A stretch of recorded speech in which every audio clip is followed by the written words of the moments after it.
Hey guys, how's it going today?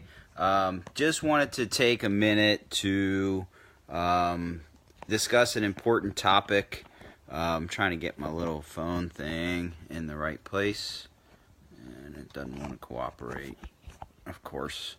But so hopefully this won't cut out 100 times while I'm trying to talk about this stuff. But okay, here it goes. So diabetes is a huge problem right now in the United States. 100 million people, so 1 in 3 people are at risk or are pre-diabetic.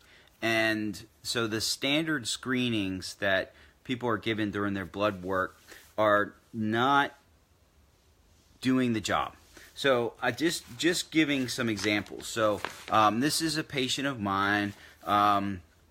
He had undergone some blood work, and I asked if they ran his insulin level, and he said, "Bring down the camera." Is that better? Okay. Okay. So he'd already had a fasting blood glucose test, and he'd also had an A1C test, an HbA1c test. These are 2 standard tests that are given for folks to screen them to see if they're developing diabetes or they're diabetic or what's the state of things. And in this case, both of these cases, his labs came back normal. And I didn't buy it. So what I did was I sent him for another test. And that test is, let's see if I can figure this out, how to make it work. Where is it? There it is. This is insulin test. This is a fasted insulin test.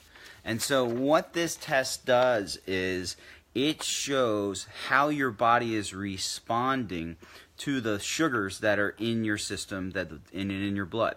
So as you become less efficient in handling glucose, your body makes more and more insulin. So you're developing a condition that's called insulin resistance. Insulin resistance will ultimately cause diabetes. And so patients are going and getting blood tests. They're saying, oh, my blood sugar was fine and my HbA1c was fine, and I must be okay. So they say I'm fine. Well, I'm going to give you another one. So here we go. We have a person, their glucose, 98. HbA1c,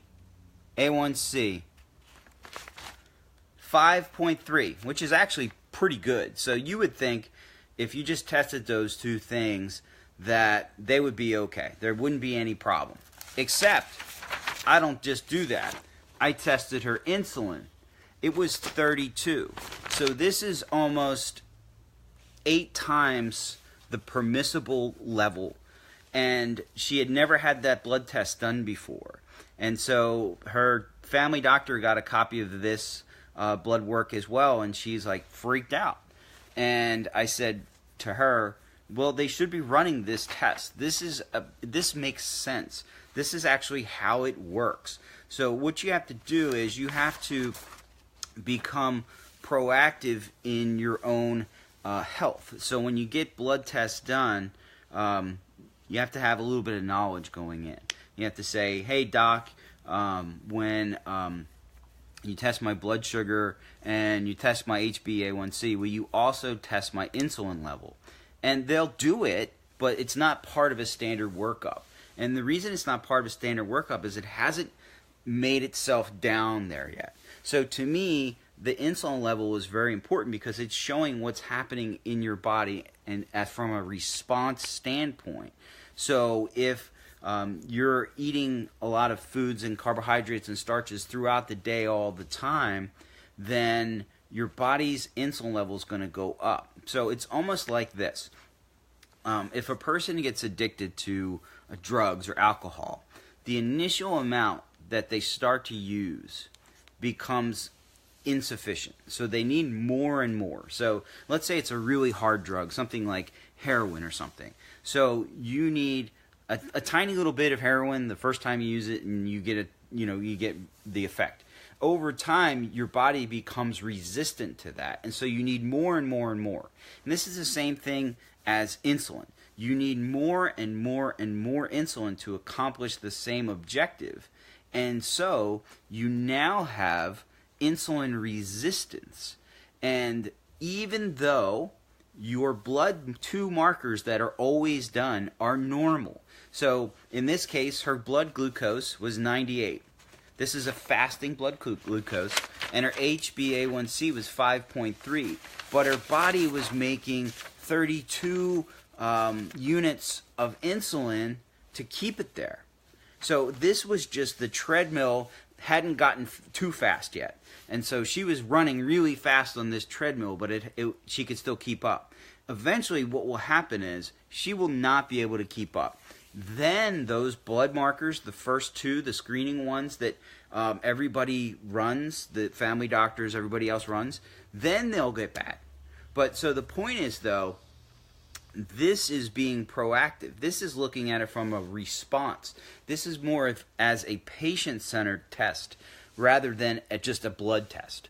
So it's real important to know these types of things. Like I said, 100 million people in the United States. This will be, and this is, the greatest health epidemic of our time, barring none. So the average type 2 diabetic costs are $12,000 to $14,000 per year.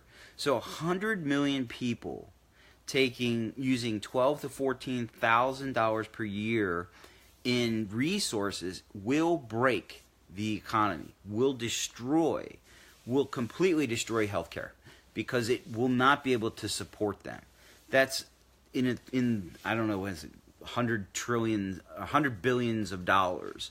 And it's an epidemic that's going on and on and on and on. It's getting bigger and bigger and bigger. So these little things kind of let us know. So in her case, with a person with an insulin level of 32, this is a crisis. If you don't run that test, you would say, oh, you're fine. It's okay.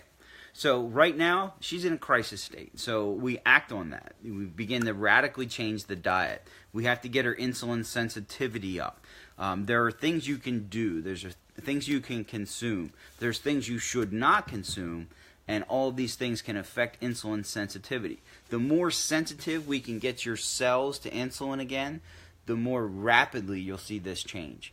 But in most cases, people are being allowed to develop diabetes in a silent way because this simple test is not done. So as an advocate for health, I would say go with ammunition and insist that you get it.